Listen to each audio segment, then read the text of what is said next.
Navis Fidelis, c'est-à-dire navire fidèle. C'est le nouveau site de rencontre entre les chrétiens célibataires qui a vu le jour le 2 février 2022. Mais vous allez le voir, ou plutôt tu vas le voir, dans la suite de cette vidéo, ce n'est pas aussi simple. Il y a des subtilités qui ne font pas l'unanimité concernant le concept de cette nouvelle proposition pour les célibataires chrétiennes. La proposition est certes intéressante, mais on va le voir dans le détail, ce n'est pas si simple. Donc je te dis à tout de suite.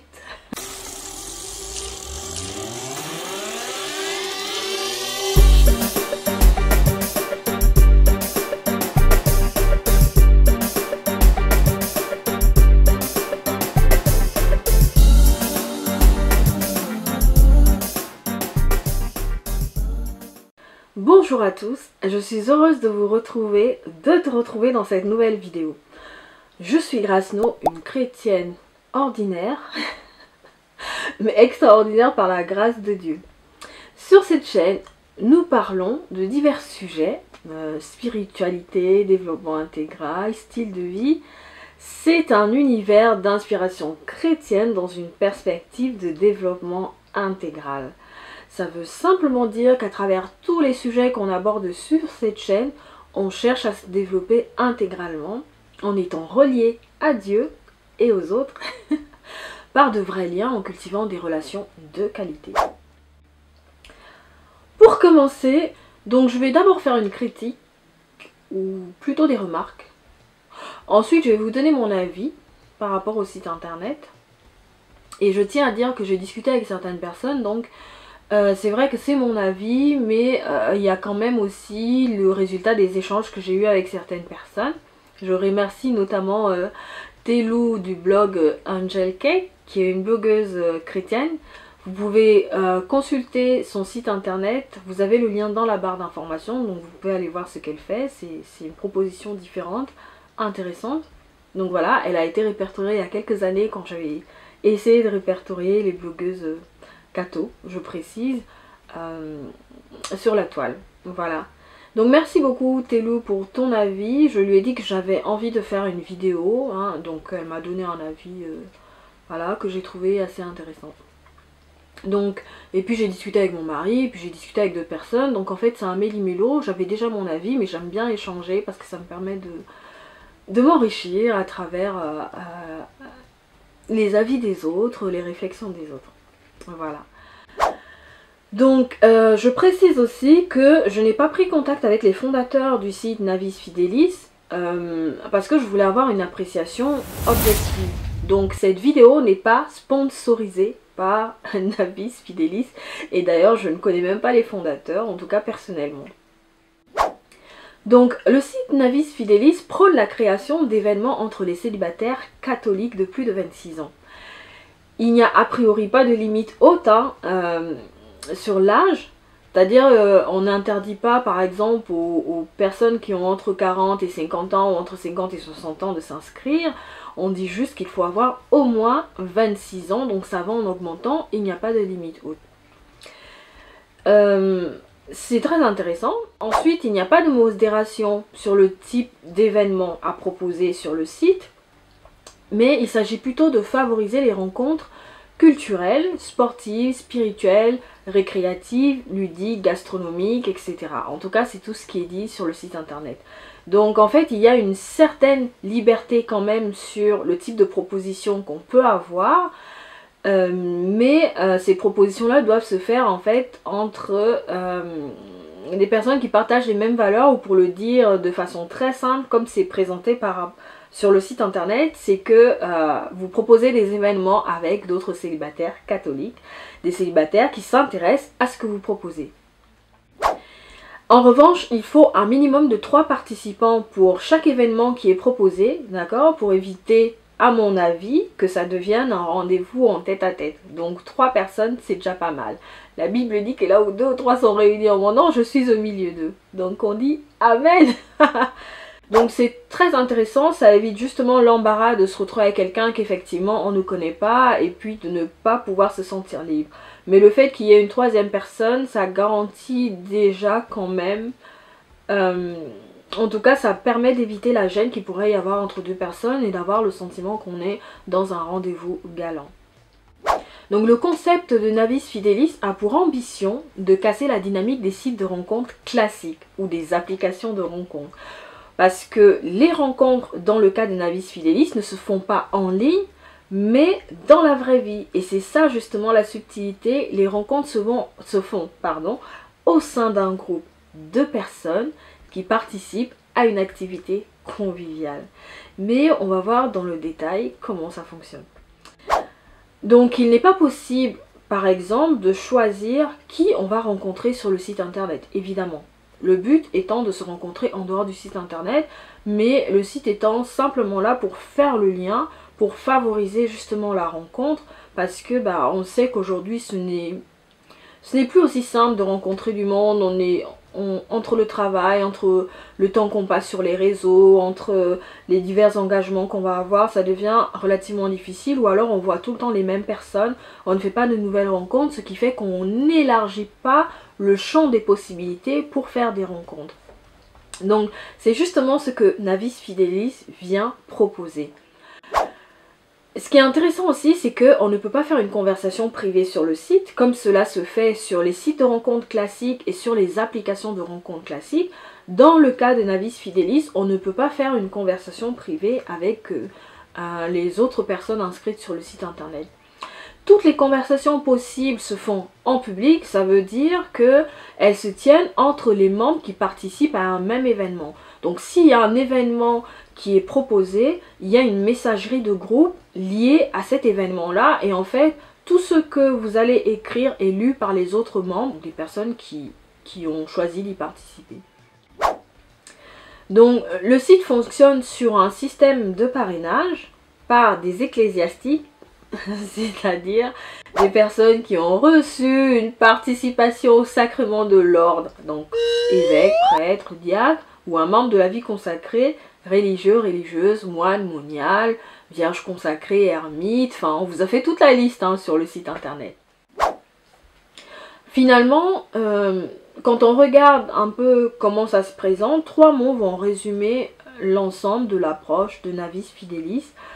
Premièrement, accueillir. Deuxièmement, s'ouvrir. Premièrement, organiser. Deuxièmement, s'ouvrir. Et troisièmement, accueillir. Autrement dit, organiser des événements divers, et variés. S'ouvrir et ouvrir son cercle, mais surtout accueillir de nouvelles personnes dans sa vie. Tout ça est très intéressant. Oui. Je trouve que c'est une proposition assez intéressante, mais ce n'est pas fini. On continue notre revue de Navis Fidelis. Donc, les conditions pour s'inscrire sont lesquelles? Il faut signer une charte, d'accord? Ou du moins, l'inscription au site internet. S'inscrire au site internet, c'est adhérer à la charte du site internet, ou de Navis Fidelis, du concept Navis Fidelis. Voilà. Donc, il faut signer une charte. Les seules personnes qui ne sont pas soumises à la signature de cette charte-là, ce sont les référents, donc les ecclésiastiques dont j'ai parlé précédemment, qui vont justement vous parrainer pour que vous puissiez participer aux diverses activités qui sont proposées par le site internet, ou du moins par les internautes qui sont présents sur le site internet. En substance, la charte atteste que tu es célibataire ou catéchumène, que tu vas à la messe dominicale, donc c'est-à-dire le dimanche, que tu reçois le sacrement de pénitence régulièrement, c'est-à-dire que tu te confesses, et que du coup tu reçois l'absolution, parce que tu peux aller te confesser et ne pas arriver à l'étape de l'absolution, parce qu'on te fait comprendre que non, en fait c'est une séance d'écoute et pas vraiment une confession, peut-être parce que je sais pas, tu t'es rendu coupable de crimes qui impliquent des enfants et que toi tu es un adulte. Voilà, donc c'est pas aussi simple. Dans tous les cas, il faut quand même que tu pratiques le sacrement de la réconciliation. Donc voilà. Ensuite, tu dois, ou du moins le fait de signer la charte, à travers la signature de la charte, tu attestes également que tu désires te marier sacramentellement et fonder une famille catholique. En clair, ça veut simplement dire que tu veux te marier à l'église et que tu veux élever tes enfants dans la foi catholique, c'est ce à quoi tu t'engages. Mais tu dois aussi déclarer, du moins en acceptant cette charte en question, que tu désires vivre des fiançailles dans la chasteté et la continence. Oui, les galipettes avant le mariage, c'est le nerf de la guerre. Mais tu dois aussi, à travers la charte, t'engager à avoir toujours un comportement chrétien lors des événements qui sont proposés par les membres du groupe. Sinon, tu vas être exclu sans remboursement si ton comportement ou tes propos sont humainement ou chrétiennement répréhensibles. C'est pas moi qui le dis, c'est sur le site de Navis Fidelis. Je vous invite à aller voir si vous voulez creuser un peu la question. Mais bon, comme je suis gentille, je vous fais une vidéo pour vous épargner d'éplucher le site parce que je l'ai déjà fait pour vous. De rien, c'est gratuit. Enfin, en signant la charte, tu t'engages à prier de temps en temps pour les autres membres de Navis Fidelis afin que chacun réalise sa vocation divine et tende toujours à la sainteté. Oui, notre vie sur terre se résume à ça, à ressembler au Christ, donc à devenir des saints. Oui, il faut prier les uns pour les autres pour qu'on devienne tous des saints.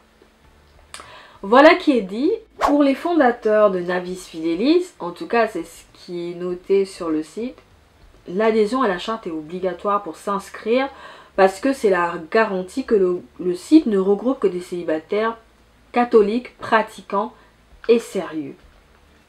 C'est intéressant. On va y revenir.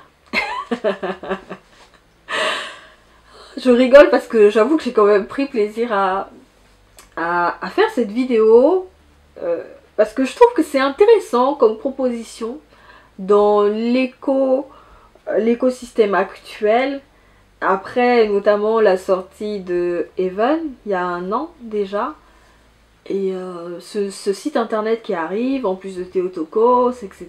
Donc je trouve ça intéressant. Ça veut dire quand même qu'il se passe quelque chose et qu'on prend conscience qu'effectivement, on peut tout à fait se rencontrer sur internet. Ou du moins, internet peut jouer un rôle prépondérant dans la rencontre amoureuse. Voilà. Quand on a dit tout ça, combien ça coûte? Parce que ce n'est pas gratuit. Il y a quand même un travail qui est fait derrière. Il faut payer l'hébergement du site. Je ne sais pas du tout à quoi ça ressemble. Je ne suis pas informaticien, mais je suppose que un site où on va proposer des événements, où on va avoir des conversations, les commentaires en tout cas dans les conversations de groupe, etc.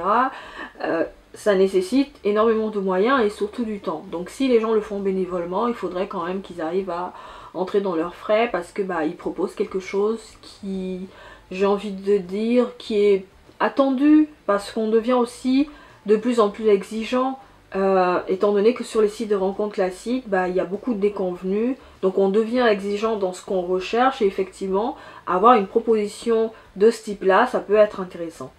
Donc combien ça coûte? Eh bien l'abonnement au site internet Navis Fidelis coûte 42 € par an, soit 3,50 € par mois pour 12 mois.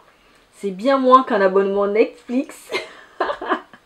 Donc au lieu de lézarder dans ton canapé, tu pourrais t'inscrire sur Navis Fidelis pour rencontrer du monde parce que en regardant Netflix,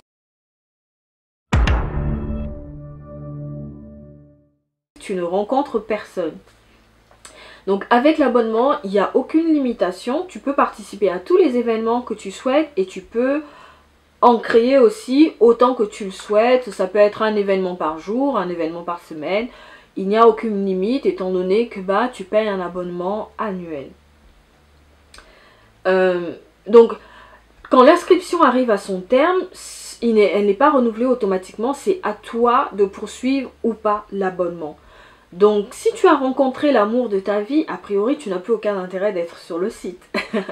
L'idée de continuer à élargir son cercle social peut être enrichissante, peut être intéressante, mais il faut laisser la place aux autres. Enfin en tout cas c'est moi qui le dis, mais je ne sais pas ce que les fondateurs de Navis Fidelis ont prévu. Sur ces 42 euros d'abonnement annuel, en revanche, 5 euros sont automatiquement reversés à la fondation Jérôme Lejeune. Si tu veux en savoir un peu plus, je t'invite à googliser ou à regarder dans la barre d'informations pour avoir des informations sur la fondation Jérôme Lejeune. En fait, je fais cette tête parce que j'ai dit information, plus information, ça fait 2 informations dans la même phrase. Bref. Donc 5 euros reversés à la fondation Jérôme Lejeune et le reste qui sert à couvrir justement les frais de fonctionnement de la société, donc de Navis Fidelis. À noter que sans abonnement, en fait, en réalité, tu ne peux participer qu'aux événements que tu as créés, en espérant qu'il y ait des inscrits à tes événements. Voilà. Maintenant, on va passer à la deuxième étape, au deuxième volet de cette vidéo. Des remarques sur le site Navis Fidelis. Premièrement, je trouve que le fait qu'il n'y ait pas de limite d'âge en augmentant, comme je l'ai dit au début, est une bonne chose. Parce que il arrive malheureusement que 35 ans soit une limite d'âge qu'on rencontre beaucoup dans nos paroisses, quels que soient les événements organisés. Ne faites pas comme si vous étiez étonné. Donc ça donne parfois le sentiment qu'on doit absolument se caser avant 35 ans et qu'au-delà de 35 ans, il n'y a plus d'espoir. Et moi j'ai une inquiétude par rapport au site, c'est que sur Navis Fidelis, je l'ai dit aussi au tout début, il n'y a pas de limite d'âge parce que l'âge des participants n'est pas encore connu. Ça c'est ce qui est dit sur le site internet. L'âge des participants n'est pas encore connu. Donc est-ce que ça voudrait dire que quand l'âge des participants sera connu et qu'on pourra établir des statistiques pour connaître la moyenne d'âge, à partir de ce moment-là on va fixer une limite d'âge? J'ai trouvé ça un peu gênant parce que je me suis dit on va peut-être retomber dans ce qui se fait déjà dans certaines paroisses, parce que moi j'ai eu l'occasion de discuter avec certains célibataires qui étaient blessés par rapport aux propos qui ont pu être tenus, que ce soit par des aumôniers, par des prêtres ou par voilà, diverses personnes en responsabilité dans nos paroisses concernant les célibataires de plus de 35 ans, où on leur fait comprendre que à 35 ans, en fait, il faut qu'ils pensent déjà à fonder une famille, qu'ils pensent à autre chose, ou alors qu'à 35 ans, on est plus ou moins dépassé. Alors, j'extrapole un peu parce que ça ne se dit pas comme ça, mais ça peut vraiment être blessant. C'est une limite qu'on rencontre aussi dans beaucoup d'événements qui sont organisés, quand on va dire événements pour les jeunes. Alors, je veux bien comprendre que à 25 ans, on n'est pas les mêmes besoins ou les mêmes projections qu'à 35 ans, mais franchement, il y a des événements qui sont tout publics et auxquels on n'a pas toujours besoin nécessairement de mettre une limite d'âge. Donc vous pouvez faire l'enquête, hein, regardez dans toutes les affiches qui sont produites dans nos paroisses, généralement 35 ans est une limite d'âge à ne pas franchir, et je trouve ça un peu clivant. Voilà. Bon, je ferme cette parenthèse, mais je voulais vraiment attirer l'attention sur le fait que le site dise qu'il n'y a pas de limite d'âge en augmentant, mais en augmentant jusqu'où, puisque cette limite d'âge n'a pas encore été établie, je suppose, parce que on ne connaît pas encore la moyenne d'âge des participants, étant donné que le site est tout nouveau. Deuxième remarque, c'est que il n'y a pas de modération sur les événements. Donc je ne veux pas être pessimiste, mais je me suis dit attention aux dérives. C'est un site et il arrive tellement de choses en ligne qu'il peut y avoir des dérives effectivement. Ok, on peut partir du principe qu'on est entre chrétiens et qu'a priori il ne devrait pas y avoir de problème, mais je pense quand même qu'il faudrait qu'il y ait de la modération. Après, ça nécessite des moyens, hein, de quelqu'un qui va effectivement regarder les événements, ou alors on peut se dire, on fonctionne sur un mot de responsable. Donc, si on estime qu'un événement ne correspond pas à la vision du site internet ou aux valeurs du site internet en fonction de la charte, voilà, et de ce qui a été dit pour le présenter, notamment sur les médias, on peut dénoncer cet événement-là, on peut avoir un moyen de, je sais pas, faire un ticket et puis signaler l'événement. Pas dénoncer, mais plutôt signaler. Je vais revenir plus tard sur les filtres concernant justement l'inscription sur le site internet, parce que comme je disais, ce n'est pas parce que on est entre chrétiens, c'est ce qui est souhaité, qu'il ne peut pas y avoir de dérive. Donc ce serait bien qu'il y ait quand même un moyen de vérifier les événements. Donc c'est un point d'attention, ni positif ni négatif, mais je dirais plutôt que c'est un point d'attention. Troisièmement, le site Navis Fidelis permet des rencontres le jour de l'événement. Ça veut dire quoi? Ça veut dire que si l'événement est passé, en réalité, si on n'a pas saisi l'occasion de s'échanger par exemple les numéros de téléphone avec les personnes qui ont pris part à l'événement, et bah c'est trop tard, parce que si l'événement est passé, il est passé. Donc ça veut dire que si tu as eu un coup de cœur pour quelqu'un et que tu n'as pas osé aborder cette personne pour savoir comment continuer la conversation en dehors de cette rencontre-là, et bah c'est mort. Voilà. C'est pendant l'événement qu'il faut essayer de garder le contact et pas après, parce que après l'événement est déjà passé. Donc pour moi, ce point est à la fois positif et négatif. Donc positif parce que ça incite à aller droit au but, de tenter sa chance parce qu'on se sent en sécurité, parce qu'on part du principe que les personnes ont justement été recommandées, on est entre chrétiens, donc on y va, on fonce. Quand on a dit ça, je vais revenir plus tard sur justement les filtres, parce que là je pars du principe que bah, comme le site le souhaite, ou comme le concept le souhaite, toutes les personnes qui sont là sont a priori sérieuses, chrétiennes, veulent fonder un foyer chrétien, etc. Donc on se sent en confiance et pendant leur rencontre, et bah, on fonce, on y va, on échange les contacts avec les personnes, ou du moins la personne qui nous intéresse. Et le point négatif, c'est que ça met trop de pression selon moi. Si on a une personnalité introvertie comme moi, et qu'en plus on est une femme, c'est quand même difficile quoi de... J'ai pas envie de dire de draguer, parce qu'une femme ne drague pas. Une femme, selon moi, elle fait du charme. Elle se fait remarquer, vous voyez. Un peu comme la reine Esther, enfin comme Esther dans la Bible, elle se fait remarquer, mais elle drague pas. Comme Noémie et Ruth, dans l'histoire de Noémie et Ruth en tout cas, Ruth se fait remarquer, enfin voilà. Une femme ne drague pas. Mais du coup, je trouve que ça met quand même de la pression, parce que si moi, en tant que femme, bah, il y a quelqu'un qui m'a tapé dans l'œil, hein, clairement, je ne sais pas comment je pourrais faire pour récupérer le contact de cette personne pour qu'on puisse échanger ensuite. Alors oui, je suis un peu partisane de il faut oser, il faut, mais il y a des limites dans la manière d'oser, je pense. C'est justement pour ça que bah, les rencontres, en tout cas en ligne, auront toujours des limites, parce que dans les rencontres réelles, en tout cas dans les cercles ou dans les lieux qu'on fréquente, et ben on a la possibilité de voir plusieurs fois la personne et puis finir ensuite par échanger par s'échanger les numéros. En tout cas, c'est ce qui s'est passé avec mon mari, donc voilà, on s'est rencontrés et puis bah, de fil en aiguille, on a commencé à discuter en privé. Mais voilà, bref, je ne vais pas aller plus loin, je voulais juste dire que pour ce point-là, il y a selon moi un pan négatif et un pan positif, à chacun de se positionner en fonction de ce qu'il recherche, en fonction de ce qu'il souhaite. Donc voilà, et quatrièmement, je trouve que le tarif proposé est correct, parce que 42 € par an, ça veut dire 3,50 € par mois, je l'ai déjà dit. Donc c'est moins qu'un abonnement Netflix, et franchement je trouve que c'est un point positif, c'est un tarif intéressant.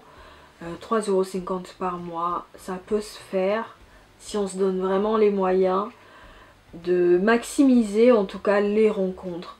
Mais pour maximiser les rencontres, il faut qu'il y ait aussi énormément d'inscrits. Donc moi, je souhaite en tout cas que le concept marche, donc j'ai hâte de voir l'évolution du site internet sur les prochains mois.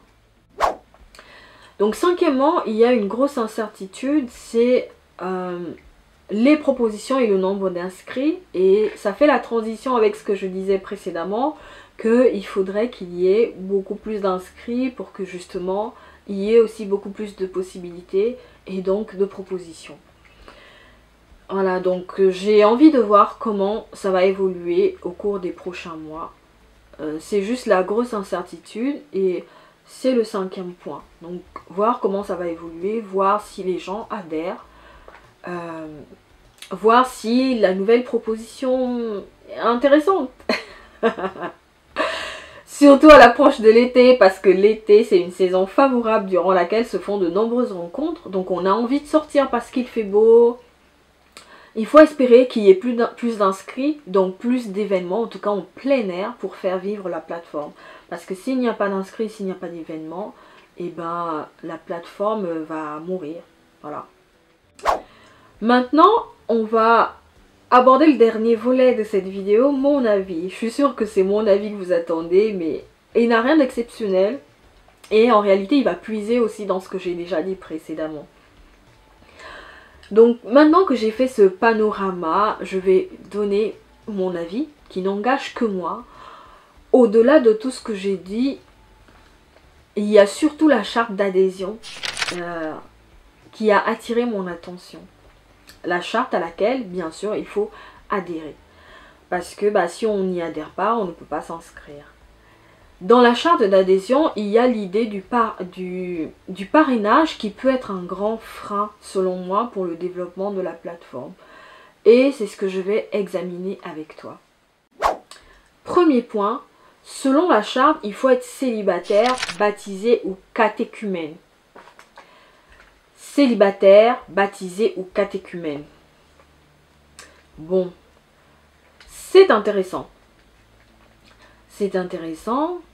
Mais j'ai envie de dire que je connais des personnes qui se sont rencontrées sans que l'un des conjoints, parce que les personnes sont mariées aujourd'hui, sans que l'un des conjoints ne soit ni baptisé, ni catéchumène à ce moment-là.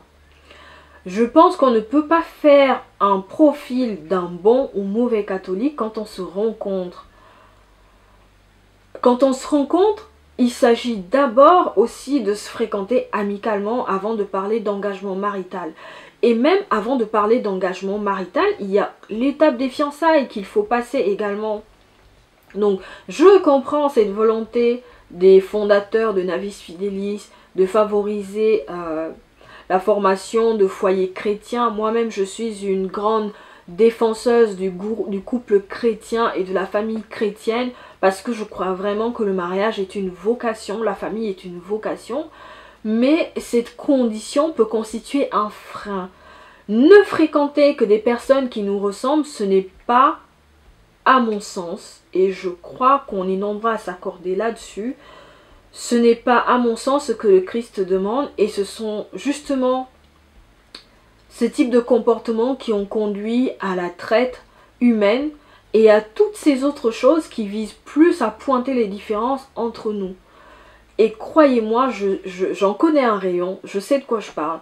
Je me suis mariée à un homme blanc aux yeux bleus, donc j'ai envie de dire, en termes de différence, on ne peut pas faire mieux. Donc, on peut ne pas être catéchumène, ni baptisé quand on rencontre quelqu'un, mais être pleinement engagé sur un chemin de conversion. Je vais prendre une illustration simple.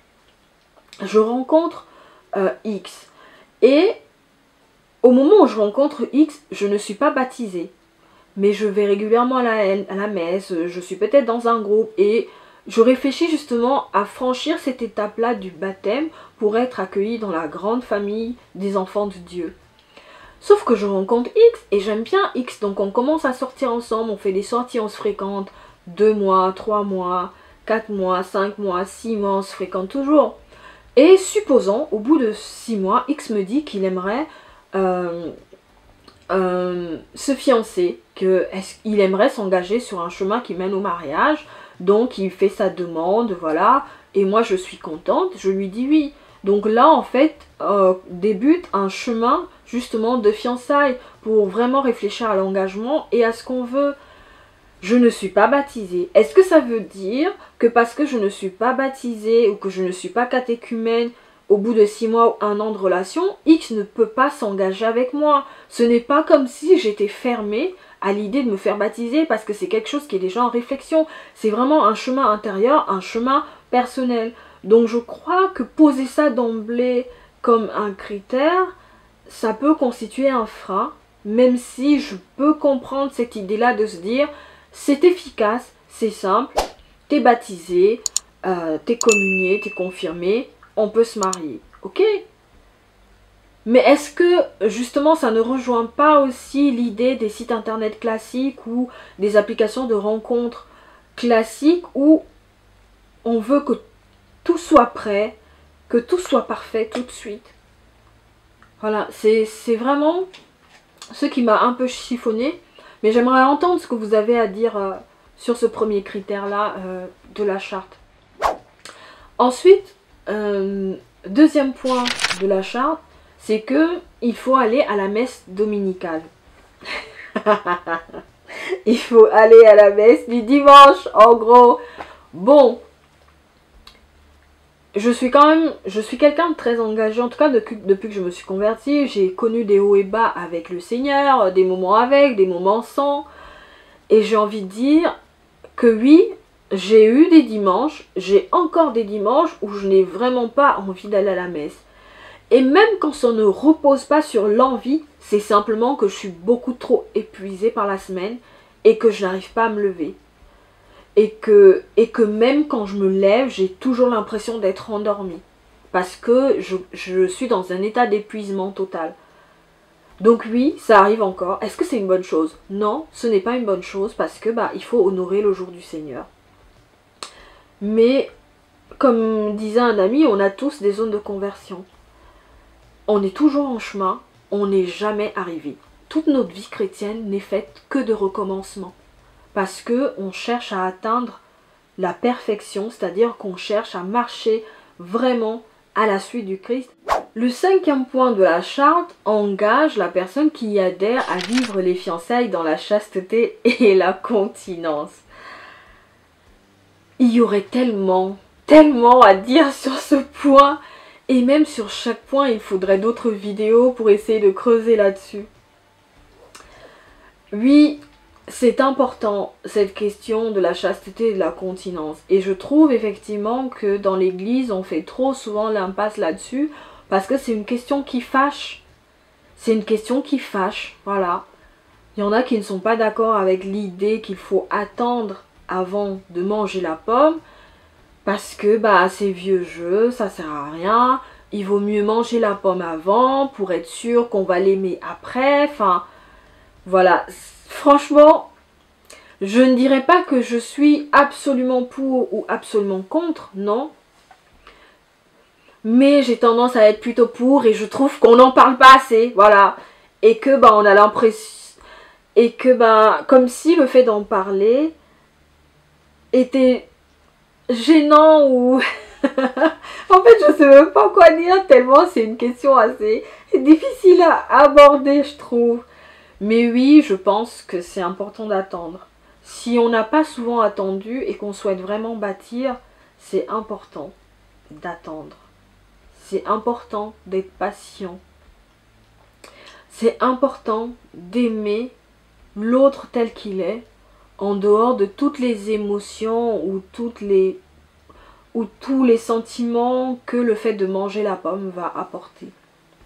Ce n'est pas ça qui enrichit la relation, en tout cas pendant le temps des fiançailles. Après, ce que j'aimerais dire, il y a tellement de choses à dire, ce que j'aimerais juste dire concernant cette question de l'abstinence et de la continence, en tout cas pendant le temps des fiançailles, c'est que vivre les fiançailles dans l'abstinence ou la chasteté, ce n'est pas donné à tout le monde, c'est une grâce.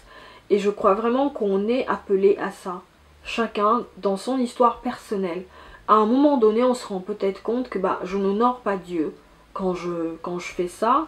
Donc je choisis cette autre voie. C'est quelque chose de très profond et de très personnel. L'église, on peut aller explorer la théologie du corps, toutes ces choses magnifiques qui sont dites. Moi je crois vraiment que c'est mieux d'attendre. J'aurai l'occasion de revenir sur ces questions-là, mais ce n'est pas l'objet de cette vidéo. Dans tous les cas, j'ai envie de dire que bon, pour ce dernier point, oui, je suis relativement d'accord, mais je peux comprendre que ça soit un frein pour certaines personnes qui sont justement sur un chemin de conversion et que dans leur chemin, les personnes n'ont pas encore la conviction que c'est important de se préserver, que c'est une question de vie ou de mort, de se préserver. Voilà. Et ce ne sont pas les paroles mielleuses des personnes qui vous disent d'attendre, qui vont vous convaincre, mais c'est vraiment l'Esprit de Dieu qui va vous convaincre de votre péché. Je rigole parce que je sais qu'il y a des gens, dès qu'on dit péché ou moral ou c'est pas bien ou c'est bien, on traite l'église de tous les mots. Alors c'est sûr que je parle pas souvent comme ça sur, sur ma chaîne YouTube, mais ça va venir. Je ne suis pas en train de dire que je suis parfaite après tout le laïus que j'ai fait précédemment sur le fait qu'on était tous en chemin et que personne n'est parfait. Non, je ne suis pas parfaite, mais je crois vraiment que l'idéal de vie que le Seigneur nous propose, c'est la meilleure voie à suivre. C'est la meilleure voie, c'est la voie qui nous évite d'emprunter d'autres chemins et des chemins tortueux. Donc, est-ce que c'est difficile d'attendre? Oui, je pense que c'est difficile d'attendre quand on a faim, mais je pense vraiment qu'il y a des choses merveilleuses derrière cette attente parce que la pomme sera meilleure, on pourra l'agrémenter de frais, on pourra la manger avec du chocolat blanc ou du fromage blanc, je veux dire. Mais enfin, voilà, vous avez compris ce que j'ai envie de dire. Mais je vais passer sur ce point et laisser chacun à sa propre réflexion. Comment j'ai envie d'arriver dans mon mariage? Comment j'ai envie de vivre le temps des fiançailles? Comment j'ai envie d'aimer la personne avec qui je suis fiancée? Ce sont des questions qu'il faut se poser. Et surtout, ce sont des questions qu'il faut aborder ensemble quand on décide de s'engager sur le chemin du mariage. Voilà, je m'arrête là. Je m'arrête là-dessus, mais ça mérite d'être creusé. S'il y a des aspects que vous aimeriez que j'aborde, que tu aimerais que j'aborde sur la chaîne, n'hésite pas à me le faire savoir et je me ferai un plaisir de réfléchir là-dessus et de partager mes réflexions. Même si elles sont quand même déjà relativement bien avancées sur ce point. Mais je vais y penser. Pour le 6e et le 7e point, je n'ai pas grand-chose à dire. Je vous invite à aller voir la charte, hein, si ce n'est qu'il est tout à fait normal, selon ces points-là, de prier pour les autres et de se respecter. C'est la moindre des choses. Voilà. En attendant une prochaine vidéo, si tu n'es pas encore abonné, je t'invite à le faire et à activer les notifications pour ne rien rater. Et si tu apprécies le contenu proposé, n'hésite surtout pas à laisser une appréciation. Si tu souhaites échanger, ça se passe dans les commentaires. Mais comme d'habitude, je t'invite à échanger avec bienveillance, j'insiste là-dessus, et respect. J'ai été très contente de faire cette vidéo et j'espère qu'elle va te donner des clés pour savoir comment aborder les rencontres en ligne en général, mais surtout qu'elle va te peut-être décider à aller sur Navis Fidelis, parce que je ne dis pas qu'il ne faut pas y aller. Je dis juste que il y a des petits bémols quand même concernant le concept, enfin surtout la charte. C'est pas tant le concept, mais c'est vraiment la charte qui peut enfermer dans un entre-soi qui ne plaît pas. Après, j'ai envie de dire, j'aime l'idée qu'on assume les rencontres entre les chrétiens. Parce que ça permet de gagner du temps. Voilà. Ça permet de gagner du temps dans le sens où, sur les sites de rencontres classiques ou sur les applications de rencontres classiques, il y a un peu de tout. Mais le fait d'avoir une plateforme sur laquelle il y a déjà un tri qui est fait, on sait qu'on est plus ou moins avec des personnes qui partagent les mêmes valeurs que nous. Voilà. Autant je me dis, bon, il faut être pas aussi rigide que ça paraît, il faut être ouvert. Autant je peux comprendre l'idée qu'on a envie d'être avec des personnes qui nous ressemblent pas en tout point. Moi, je sais que l'un des critères que je recherchais, c'est la personne avec qui j'allais fonder que j'allais fonder ma famille, avec qui j'allais me marier, c'était que cette personne croit en Dieu, en fait, parce que c'est une base dans ma vie, c'est important dans ma vie. Donc oui, je peux comprendre que pour les personnes qui vont sur Navis Fidelis ou qui iront sur Navis Fidelis, ça soit aussi un critère important, mais il faut avoir conscience que ce n'est pas parce que le critère de la foi est présent que l'autre en face de moi est parfait. Il y a des couples chrétiens qui se sont cassés la gueule, mais très souvent, permettez-moi l'expression, dans l'église, on n'en parle pas beaucoup, mais il y a des personnes qui demandent des annulations de mariage. Enfin... je vais m'arrêter là. J'ai été contente de faire cette vidéo. Voilà, donc je vous dis à très bientôt dans une autre vidéo. Je ne sais pas quand, mais peut-être très rapidement, j'en sais rien. Vous savez que ça prend vraiment du temps quand on a beaucoup de choses à faire. N'hésitez pas à me retrouver sur mon Instagram personnel, GraceNo, parce que c'est là que je suis le plus active, ou du moins j'essaye d'être le plus active. Et n'oubliez pas de vous inscrire à la lettre d'information via le lien qui est proposé ci-dessous, parce que j'essaye d'entretenir une relation un peu plus privilégiée avec mes abonnés newsletter. Donc si cette vidéo vous a plu, si cette vidéo vous a édifié, n'hésitez pas à la partager autour de vous pour partager ces réflexions, mais aussi pour partager l'initiative Navis Fidelis, parce que c'est quand même ça le but. Moi j'ai envie de voir comment ça va évoluer durant les prochains mois, et j'ai envie de voir si les gens adhèrent, et si il y a des rencontres qui se font déjà dans le cadre physique réel, et peut-être qui aboutiraient à des mariages. Allez, je vous dis à très bientôt, au revoir.